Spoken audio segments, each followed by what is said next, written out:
झोपलायस काय? उठ ना आता. काय करू? जरा मगासपासून जरा वांग वगैरे मला चिरून दिलं असतंस तर.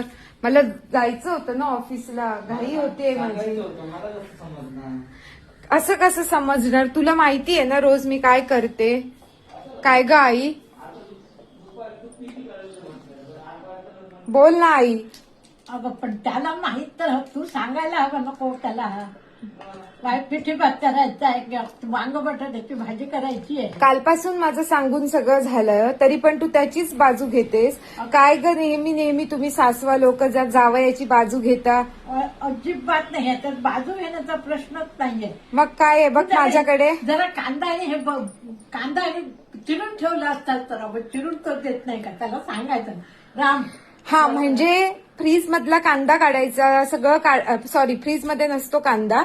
टोमॅटो काढायचा, वांगी काढायची आणि सगळ्या गोष्टी नेऊन द्यायच्या आणि मग तो कापणार आणि मग सांगणार की मी कापलं, मी केलं. याला काय अर्थ आहे? सकाळपासून माहितीये वांग्याची भाजी करणार, काय साहित्य लागतं, काय लागतं माहितीये ना, तरी तू असं म्हणतेस त्याला. म्हणजे मुलीची बाजू नाहीच घ्यायची असते तुला, नाही बरोबर ना? मग तेच म्हटलं असतंस तर हो बरोबर आहे, कापायला हवं होतंस तू राम, असं म्हटलं असतंस तर. कापेलच ना, तो देतोच की नाही तुला कापून? खरं सांग. ते देतो पण सगळं सांगितल्यावरती काय उपयोग? न सांगता गोष्टी कळल्या पाहिजेत ना. मी तुझा तू हे डाळिंब आणून दिलंस ना, तुझी तेव्हाच गोष्ट बोलणार वेगळी ना. आहे ग, तुझे पाय दुखतात तरी पण तू इतक्या सगळ्या गोष्टी करतेस.